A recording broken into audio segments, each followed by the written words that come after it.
Target, together with supporting evidence, taking into consideration whether the modified code is technically feasible and life cycle cost-effective, 2. Available appliances, technologies, materials, and construction practices. And 3. The economic considerations under subsection B4. B. Determination or election by developer, not later than 270 days after the date of receipt of proposed changes of the Secretary under subparagraph A developer shall determine whether to publish a new revised code accepting the proposed changes, or to reject the proposed changes, or 2. If the developer elects not to make a determination under clause I, publish a notice of that election, together with the proposed changes. See final determination by Secretary. In general, a final determination by the Secretary shall be made on the Model Building Energy Code or Standard, as modified by the changes proposed by the Secretary under subparagraph 2. The additional determinations. If a model building energy code or standards developer makes an election pursuant to subparagraph B2, the Secretary shall make the following final determinations for purposes of this subsection. A final determination regarding whether the code or standard of the developer, absent any changes proposed by the Secretary under subparagraph will improve energy efficiency in buildings, as compared to the existing Model Building Energy Code. And BB meet the applicable targets under subsection B2.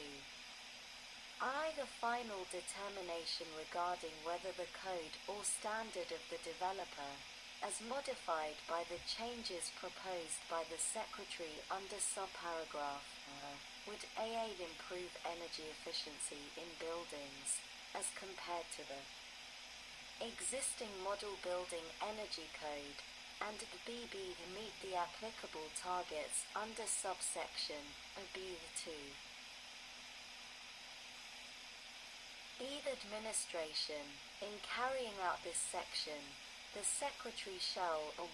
Publish notice of targets and supporting analysis and determinations under this section in the Federal Register to provide an explanation of, and the basis for such actions, including any supporting modeling, data, assumptions, protocols, and cost-benefit analysis, including return on investment, and 2. Provide an opportunity for public comment on targets and supporting analysis and determinations under this section. 2. Conforming amendment. The table of contents for the Energy Conservation and Production Act is amended by amending the item relating to Section 307 to read as follows. Sector 307. Support for Model Building Energy Codes. Sec. 1102. Cost-effective codes implementation for efficiency and resilience. In general. Title I of the Energy Conservation and Production Act of 42 UC 6831 et seq. is amended by adding at the end the following. Sec. 309. Cost-effective codes implementation for efficiency and resilience. Definitions. In this section, 1. Eligible entity. The term eligible entity means a relevant state agency, as determined by the Secretary, such as a state building code agency or state energy office, and B. The partnership. 2. Partnership. The term partnership means a partnership between an eligible entity described in paragraph 1 and one or more of the following entities of local building code agencies, BEAD codes and standards developers, SEED associations of builders and design and construction professionals, DEED local and utility energy efficiency programs, consumer, energy efficiency, and environmental advocates, other entities, as determined by the Secretary. 3. Secretary. The term Secretary means the Secretary of Energy. BEAD establishment. 1. In general, the Secretary shall establish within the Building Technologies Office of the Department of Energy a program, under which the Secretary shall award grants on a competitive basis to eligible entities to enable sustained cost-effective implementation of updated building energy codes. 2. Updated Building Energy Code. An update to a building energy code under this section shall include any update made available after the existing building energy code, even if it is not the most recent updated code available. SEED criteria. Priority.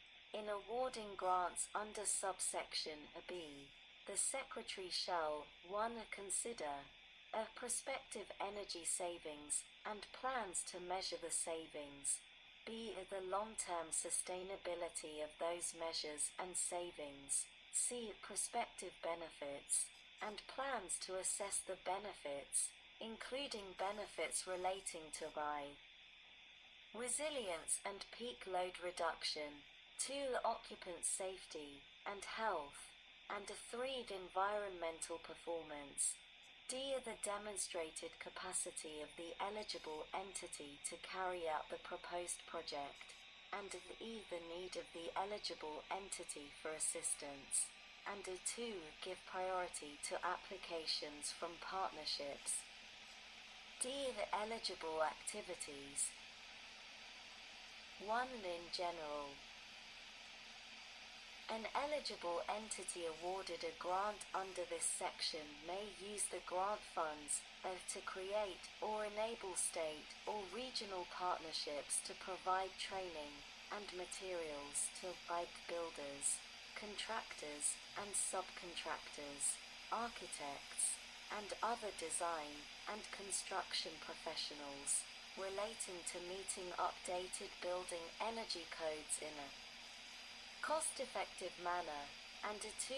Building code officials relating to improving implementation of and compliance with building energy codes, b. to collect and disseminate quantitative data on construction and codes implementation, including code pathways, performance metrics, and technologies used.